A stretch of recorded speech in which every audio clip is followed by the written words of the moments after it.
There's a bridge in rural Scotland that most people have never heard of. It was built in 1895. It carries a single road across a gorge on a quiet country estate. Nothing about it should matter.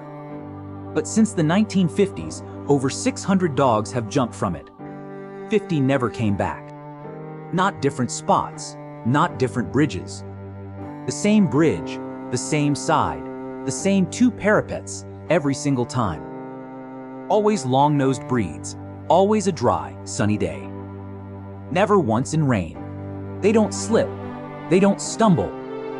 They stop, they stare, they fix on something beyond the wall. Then they run and they jump. Some survive the 15-meter fall onto the rocks below. Some of those climb back up and jump again. In 2014, Alice Trevorrow let her spaniel Cassie off the leash at Overtoun. Cassie froze at the parapet, stared at something Alice couldn't see.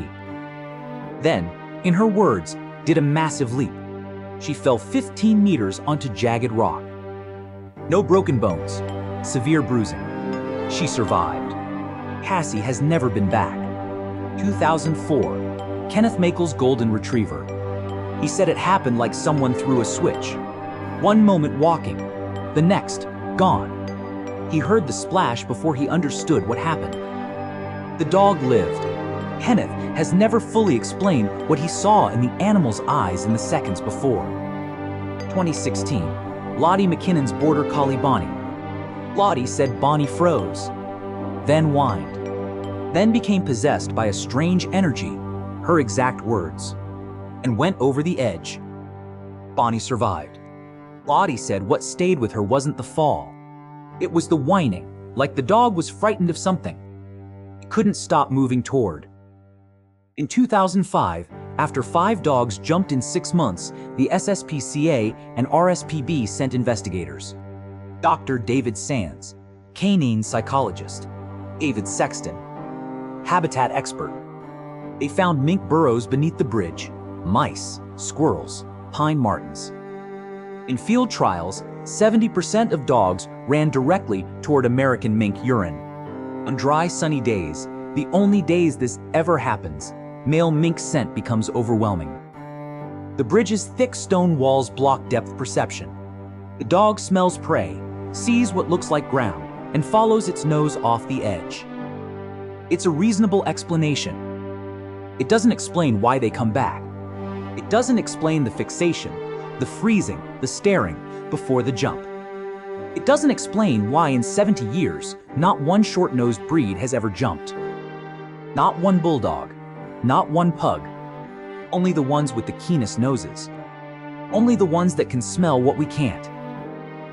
Overtoun Bridge sits on a private estate, built for a businessman named James White in 1895. His son John, Lord Overtoun, expanded it, then gave it to the town in 1938. It became a maternity hospital, then a religious retreat. In 2001, an American pastor named Bob Hill leased Overtoun House. He and his wife still live there. They've watched multiple dogs jump from their window. Pastor Hill attributes it to the wildlife scent. He also acknowledges the local legend of the White Lady, a ghost said to walk the estate. He doesn't push that theory, but he doesn't dismiss it either. Here's the detail most people leave out.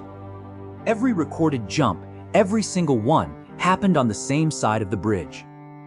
The right parapet facing Overtoun House. Not the left, not the center. The same strip of stone for 70 years. Whatever is pulling them, it lives in one spot. October 15th, 1994, a clear day. A 32-year-old man named Kevin Moy drove to Overtoun Bridge with his wife and his infant son. The boy's name was Egan. He was 14 days old. Kevin Moy suffered from paranoid schizophrenia. He believed his son was the devil. He believed they were both responsible for the Gulf War.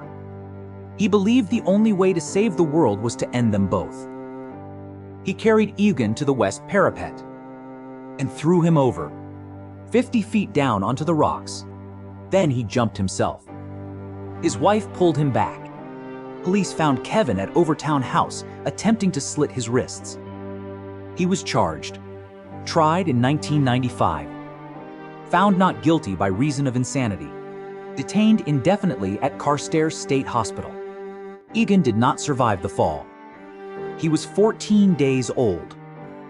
Kevin Moy told police the bridge was a druidic site, that dark spirits lived there, that he heard something or felt something that told him what to do. He was mentally ill, that is documented, that is not in question. But he chose that bridge, the same spot. The mink theory is the best explanation science has. But no official government report has ever been published. No peer-reviewed study exists. Just NGOs and journalists and field trials that got 70% of the way there. The bridge is Category B listed now, protected. Dogs still cross it with their owners. Some still stop at the right parapet. Some still stare. Overtoun Bridge still remains. The estate is still occupied. The gorge is still 15 meters deep. No barrier, no closure. Some places don't need explaining. They keep calling. Something keeps answering.